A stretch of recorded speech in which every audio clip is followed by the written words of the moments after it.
নমস্কার বন্ধুরা, লিপি রান্নাঘরে আপনাদের স্বাগত। আজকে আমি আপনাদের রান্না করে দেখাবো পাবদা মাছ দিয়ে আলু বেগুন দিয়ে পাতলা ঝোল। তো বন্ধুরা, কিভাবে আমি এই ঝোল রান্না করেছি সেটা আপনারা দেখে নিন। আমি এখানে নিয়েছি পাবদা মাছ, হলুদ লবণ দিয়ে মেখে নিয়েছি, আর আলু কেটে হলুদ লবণ দিয়ে মেখে নিয়েছি, আর কিছু ধনেপাতা দেবো আজকে এই মাছের ঝোলে, আর বেগুন কেটে নিয়েছি, কাঁচামরিচ কেটে নিয়েছি। এখন আমি মাছগুলো ভেজে নেব। মাছগুলো কড়াইতে দিয়ে দিয়েছি। মাছগুলো একটু উল্টে নেব।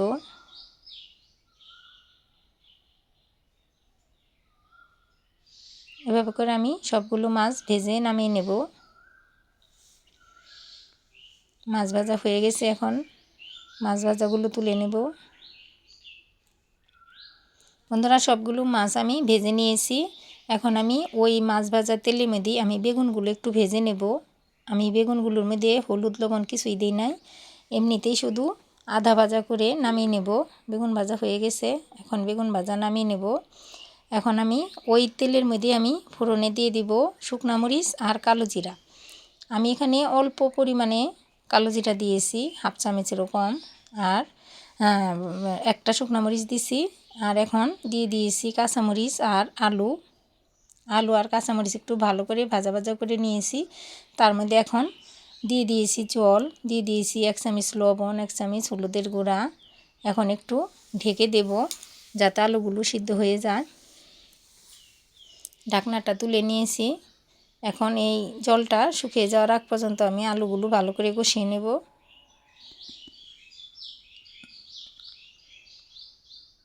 আলুগুলো কষানো হয়ে গেছে, তেল ছেড়ে এসেছে। এখন আমি এর মধ্যে ঝোল দিয়ে দিব।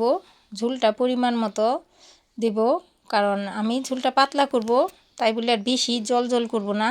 আর এখানে বাটিতে আমি ধনেপাতাগুলো কেটে নিয়েছি, আর 1 চামচ জিরার গুঁড়া আমি বাটিতে নিয়ে নিয়েছি। আর ঝোলটা বলক এসে পড়েছে। এখন ওর মধ্যে দিয়ে দিয়েছি ভেজে রাখা বেগুন আর মাছ। বেগুনগুলো বেশিক্ষণ আমি জাল দেব না, তা না হলে বেগুনগুলো ভেঙে যাবে। আর এখন এর মধ্যে দিয়ে দিলাম ধনেপাতা আর জিরার গুঁড়া। তো বন্ধুরা, একদম স্বাস্থ্যকর রেসিপি। আর এই মাছের ঝোলটা একদম মশলা ছাড়া পাতলা ঝোল। এখন আমি এই ঝোলের থেকে কয়েকটা আলু তুলে নেব।